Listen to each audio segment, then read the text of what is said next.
ardayda walkabaradaas cilmiga caafimaadka ee Maxadka Al-Ayuub Health Training Institute oo geeka bandhigay walyaabo ku baradeen saddexninka diri wariyagana Cabdinuur Shikir. ardaydan wax ka barata Maxadka Al-Ayuub Health Training Institute oo ah dufcadii labaad ee wax ka barata Maxadka Caafimaadka Al-Ayuub ayaa maanta waxay soo bandhigeen aqoonta iyo cilmiga caafimaadka ee ka faa'iideysteen Maxadka ama ay ka barteen Maxadka Al-Ayuub Health Training Institute. Baratikalkan ardayda halkan ay ku soo bandhigeen ayaa ku aadanaa nidaamka loo raaco daaweynta iyo wixii ku aadan xaaladaha caafimaad ee emergency-ga sida dhiig-qaadista, dhiig ku shubidda, sida durista cirbada iyo xiriirinta faleenbada loo talagalay qofka bukaanka. ardaydan oo baratikalka sameeynayay ayaa waxay ka koobanaayeen 14 arday oo kamid ah waxay kamid yihiin ardayda dufcadii labaad oo isla markaas gabagabo ah baridda cilmiga caafimaadka. waa kuwana qaar kamid ah ardayda baratikalka sameeynayay oo maanta ku soo bandhigtay goobta Maxadka Al-Ayuub Health Training Institute. dhanka kale ay koona warbaahinta la hadlay ayaa waxay aad ugu mahadceliyeen maamulaha Maxadka Al-Ayuub Health Training Institute. dhanka kale ardayda ayaa aad ugu mahadceliyeen macalinka maamulaha Maxadka Al-Ayuub Health Training Institute Macalin Bishaar Macalmade. waa kuwana qaar kamid ah ardayda baratikalka ku soo bandhigay goobta Maxadka Al-Ayuub ayagoona ka warbixiyay dareenkooda iyo baratikalkaani maanta ay sameynayaan iyo sida ay ugu faraxsan yihiin dareenkooda sida uu yahay.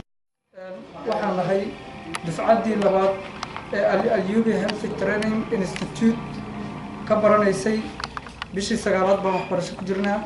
insha Allah maanta waxaan sameyn doonaa Al-Ayuub Health Institute asagoo ku mahadsan macalinkanaga Macalin Bishaar in badanna aan meeshan aan u soo dhabar adeegnay anagoo ku guuleysan doona insha Allah sida rajaynaya dhiiga qaabka loo qaado sida falabooyinka loo xiro sida qofka intermuscular loo siiyo sida qofka subcutaneous loo siiyo marka insha Allah ta'ala bilaw marxa ardaydi dufcadii labaad degadaas caafimaadka Al-Ayuub Institute macadkaas oo Kiyaala Cakaara gaar ahaan masaajidka Cakaara ma baaqiye ka sameeyna fadana insha Allah ما بعد كذا أنا مدة لون سجال بلاد سكولكم هذا كذا أنا معك عفماتك والبدن هبرني ما شاء الله براتك بدن واحد سمي ما شاء الله قد ما يفضلنا ونون سمينا براتك. حسن بشار محمد عبد اللوات ما أنت صوب اللي براتك وحن كتسن هاي الجروب كبي وحن صوب اللي أنا بخاف لو استوى وبلاد بروس تاتا كمان هو تلفزيون انجكشن وبدا قاعدنا لا استوى ما انت صوب علينا waxaan ma celinayaa Ilaahay subhanahu wa ta'ala ilaa heerkan soo gaarsiin 9 bilood soo dadaalayeen ilaa ma celina ilaa waxaan ma celina macalinkana Macalin Bishaar aad ayuu mahadsan asaga iyo ardayda dhamaan iyo wariyaha markasta la garab taagan oo nadiifgeliyo heer kasta aan taaganahay gacan laga siiyo. Assalaamu calaykum. Macalin Bishaar Macalmade ayaa dhankiisa ardayda ku dhiirigeliyay inay dadaalka ay wadaan ay si laabaan. haddii aan ka hadlo taariikhda iskuulkan oo macad laga barto maadada caafimaadka. macadkan waxaa lagu magacaabaa Al-Ayuub Health Training Institute. wuxuu ku yaalaa Cakaara area gaar ahaan masjidkan Cakaara ku yaala. waxaan la aasaasay sanadkii 2016kii 06 August. dufcadii ugu horeysay waxay ka baxday dabayaaqadii bilowgii 2017kii. ardaydan hadda maanta practicalka u fadhida iyagana waxay bilaabeen April 07 2017. maanta waxaan maraynaa January 05. saddex semester ayuu ka kooban yahay oo 12 maada waxay baranayaan ama kuwii ka horeeyay ay soo barteen.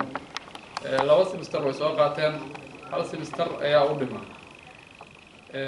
maanta waxay sameynayaan practicalkaas oo ku aadan medication and drug administration.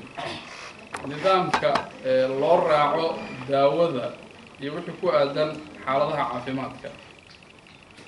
saddex group ayaan ka dhignay tir ahaan ardayda hadda maanta sameyn doonta waa ilaa 14 ruux oo ka kooban ardayda labaad ee hadda mar dhow inay ka qalin jabiyaan aan rajaynayna insha Allah waxaan rajaynaynaa sida ugu habboon inay hawshooda u qabsan doonaan aad baan ugu faraxsanahay sidoo kale iyaguna waan u hambalyaynayaa waxaan mar labaad hambalyo gooni ah ama aan u tahniyadaynayaa saaxiibkayga qaaliga ee mar walba waana garab taagan sidii kuwan ka horreeyey iyo mida hadda aan taagannahayba wariyeen khaaska ee shakir aad buuna ugu mahadsan yahay wacnaanta iyo wanaagga uu ka shaqaynayo abaalgudkeedana wuu heli doonaa waana nin da-yar oo hadda u taagan howlaha aad aragteen ee qaabka iyo faraha intaa leeg cabdinuur shableey xasan cabdinuur shakir TV caalamiga ee koonfur galbeed ee Soomaaliya degmada Luqganaane ee gobolka Gado